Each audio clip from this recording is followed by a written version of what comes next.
بچوں ہم دیکھ رہے ہیں 10ویں جماعت کی اردو کمار بھارتی کی کتاب.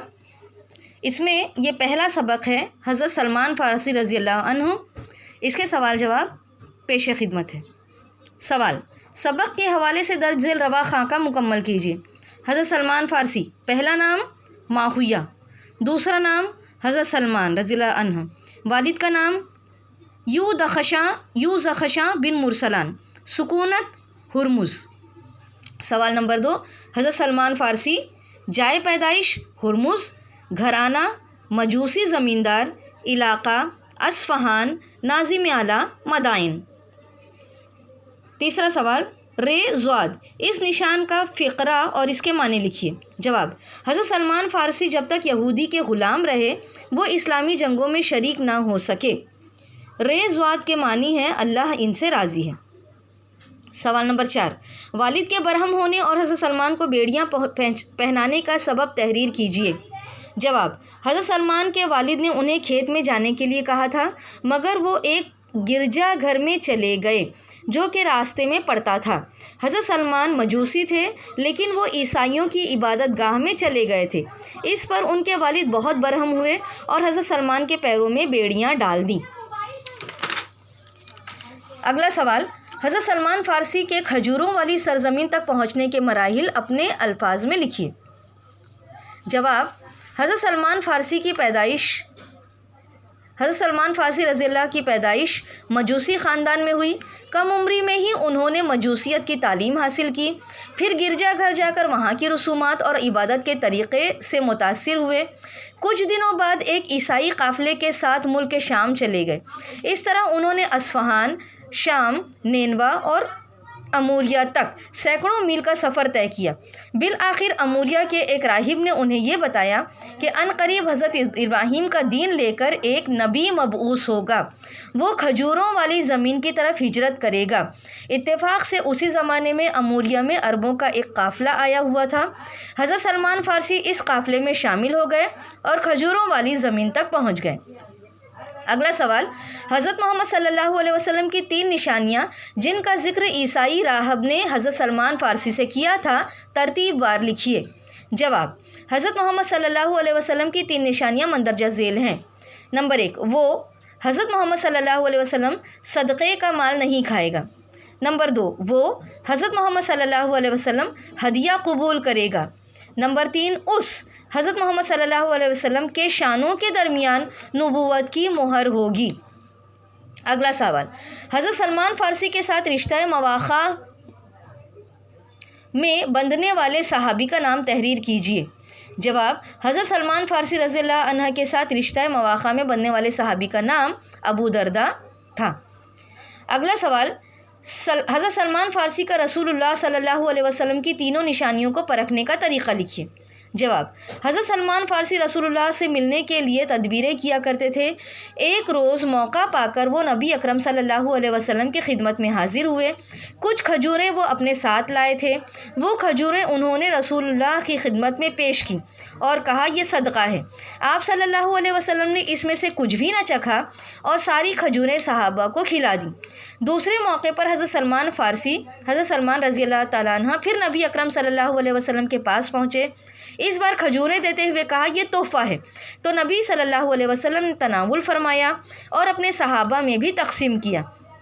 ایک روز حضرت سلمان رضی اللہ عنہ نبی اکرم صلی اللہ علیہ وسلم کی پشت کی جانب محفل میں بیٹھ گئے. اس وقت آپ صلی اللہ علیہ وسلم کے جسم کا کپڑا ہوا سے سرک گیا. آپ صلی اللہ علیہ وسلم کی پشت پر موجود نشان کو حضرت سلمان رضی اللہ عنہ نے دیکھ لیا. اس طرح حضرت سلمان فارسی نے رسول اللہ کی نشانیوں کو پرکھا. اگلا سوال: اہل خانہ کے تعلق سے حضرت سلمان فارسی نے حضرت ابو درداء کو جو تاکید کی اسے لکھیے. جواب: حضرت سلمان فارسی رضی اللہ نے کہا جہاں تم پر اللہ کے حقوق ہیں وہیں بیوی بچوں کے بھی حقوق ہیں اور رات کو جاگنے کے ساتھ سونا بھی ضروری ہے. سوال نمبر 10: ابتدائی اسلامی جنگوں میں حضرت سلمان فارسی کے شامل نہ ہونے کا سبب لکھیے. جواب: حضرت سلمان رضی اللہ عنہ جب تک یہودیوں کے غلام رہے وہ اسلامی جنگوں میں شریک نہ ہو سکے. سوال نمبر 11: رسول اکرم صلی اللہ علیہ وسلم نے حضرت سلمان فارسی کے لیے جو جملے کہے ہیں انہیں نقل کیجیے. جواب: رسول اکرم صلی اللہ علیہ وسلم نے حضرت سلمان فارسی کے لیے ابو درداء سے کہا تھا، سلمان تم سے بڑھ کر دین سے واقف ہے۔ صحابہ کرام کے سامنے سلمان فارسی رضی اللہ کے لیے حضور صلی اللہ علیہ وسلم نے کہا تھا، اگر دین سریا پر بھی ہوگا تو فارس کا ایک آدمی اس کو پا لے گا، اور فرمایا، جس نے سلمان کو ناراض کیا اس نے خدا کو ناراض کیا۔ لوگ جنت کے مشتاق ہوتے ہیں مگر جنت سلمان کی مشتاق ہے۔ سوال نمبر 12، غزوہ خندق کے موقع پر حضرت سلمان فارسی کا کردار بیان کیجیے۔ جواب: مشرکین مکہ اور یہودیوں نے مل کر جب مدینے پر حملے کی تیاریاں شروع کی، اس وقت مدینے کو دشمنوں سے محفوظ رکھنے کے لیے حضرت سلمان فارسی رضی اللہ عنہ نے شہر کے گرد خندق کھودنے کا مشورہ دیا، جسے آپ صلی اللہ علیہ وسلم نے پسند فرمایا۔ یہ خندق اتنی گہری اور چوڑی تھی جسے دشمنوں کے گھوڑے بھی پار نہ کر سکے اور انہیں پسپا ہونا پڑا۔ اگلا سوال، ایران پر لشکر کشی کے وقت اسلامی لشکر کے رہنما کا نام لکھیے۔ جواب: ایران پر لشکر کشی کے وقت جو خود سلمان فارسی رضی اللہ عنہ اسلامی لشکر کی رہنمائی کر رہے تھے۔ اگلا سوال، جنگ طائف میں حضرت سلمان فارسی کا کردار تحریر کیجیے۔ جواب: جنگ طائف میں حضرت سلمان فارسی رضی اللہ عنہ کی ایما پر پہلی مرتبہ مسلمانوں کی جانب سے منجبیق کا استعمال ہوا۔ نمبر 15، مدائن کے ناظم اعلیٰ کی حیثیت سے حضرت سلمان فارسی کے معمولات بیان کیجیے۔ جواب: مدائن کے ناظم اعلیٰ حضرت سلمان فارسی رضی اللہ عنہ کھجور کے باغ میں پیڑوں کے سائے تلے ٹوکریاں اور چٹائیاں بنتے تھے۔ حکومت کی جانب سے ملنے والا عطیہ وہ خیرات کر دیتے یا لینے سے انکار کر دیتے۔ ان کی روزانہ کی آمدنی 3 درہم تھی۔ 1 درہم میں وہ ٹوکریاں بنانے کے لیے کھجور کے پتے خریدتے، 1 درہم گھر میں خرچ کرتے اور 1 درہم خیرات کر دیتے۔ عشق رسول کی تڑپ میں وہ بے چین رہتے تھے، یہی ان کے معمولات تھے۔ اگلا سوال، وفات کے وقت حضرت سلمان فارسی کے رونے کی وجہ تحریر کیجیے۔ جواب: وفات کے وقت جب سعد بن وقاص رضی اللہ تعالیٰ عنہ ان کی عیادت کے لیے تشریف لائے تو انہیں دیکھ کر سلمان فارسی رضی اللہ عنہ رونے لگے۔ سعد نے رونے کی وجہ پوچھی تو فرمایا، حضور صلی اللہ علیہ وسلم نے ہم سے عہد لیا تھا کہ تمہارا ساز و سامان ایک مسافر کے سامان سفر سے زیادہ نہ ہو، مگر میرے پاس تو اتنا زیادہ سامان ہے، میں اپنے محبوب صلی اللہ علیہ وسلم کو کیا منہ دکھاؤں گا۔ یہی کہہ کر سلمان فارسی رونے لگے۔ حضرت سلمان فارسی کے ذیل کے بیان سے مفرد، مرکب اور مخلوط جملے الگ تحریر کر کے لکھیے۔ یہ پورا پیراگراف آپ کی کتاب میں دیا ہوا ہے، میں جواب بتاتی ہوں۔ اس پورے پیراگراف میں سے مفرد جملہ ہے، میں تم میں سے ہی ایک آدمی ہوں۔ مرکب جملہ ہے، تم دیکھتے ہو کہ عرب میری عزت کرتے ہیں۔ اور مخلوط جملہ ہے، اگر تم اسلام لے آئے تو تمہارے لیے وہی حقوق ہوں گے جیسے ہمارے لیے ہیں، تم پر وہی احکام واجب ہوں گے جو ہم پر ہیں۔ بچوں، یہ مفرد جملہ، مرکب جملہ، مخلوط جملہ۔ اگلا سوال، ذیل کے الفاظ کے لیے سبق سے ایک لفظ تلاش کر کے لکھیے۔ آگ کو پوجنے والے، زرتشت مجوسی۔ قلعے کی حفاظت کے لیے کھودا جانے والا گڑھا، خندق۔ تانبے یا پیتل کا تشت، تسلا۔ جنگ جس میں آپ صلی اللہ علیہ وسلم نے شرکت کی، غزوہ۔ دیے ہوئے پیراگراف اقتصاب کا خلاصہ لکھیے۔ یہ ایک پیراگراف ہے، حضرت عمر فاروق کا یہ وہ دور تھا سے لے کر ایک بڑا پیالہ اور ایک تسلا تھا۔ یہ پیراگراف آخری پیراگراف ہے اور اس کا خلاصہ لکھنے کے لیے کہا ہے۔ جواب ہے، حضرت عمر فاروق کے زمانے میں لوگ خوشحال تھے، امیری غریبی کا فرق نہ تھا۔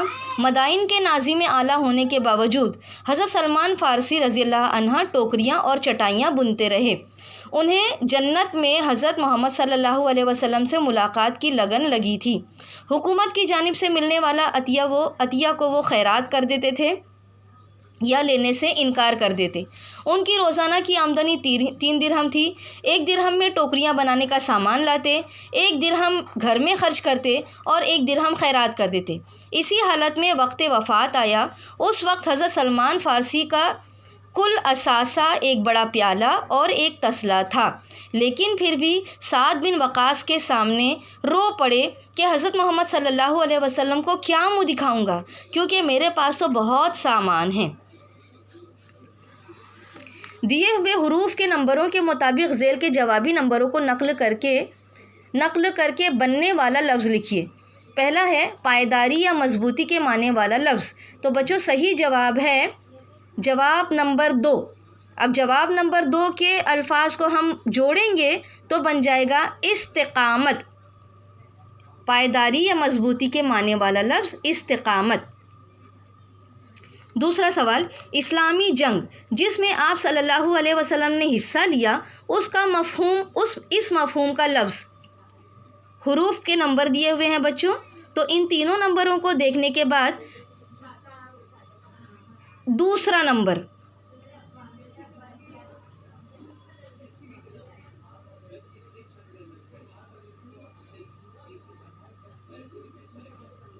دوسرا نہیں بچوں، جواب ہے تیسرا۔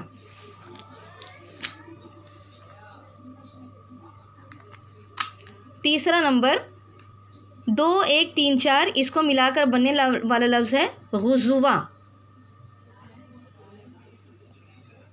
امید ہے بچوں آپ کو یہ سوال جواب سمجھ میں آ گیا ہوگا۔ آپ اسے اپنے دوستوں کے ساتھ شیئر کیجئے، لائک کیجئے اور دوسروں کو بھی اس سے مستفیض ہونے کا موقع دیجئے۔ شکریہ۔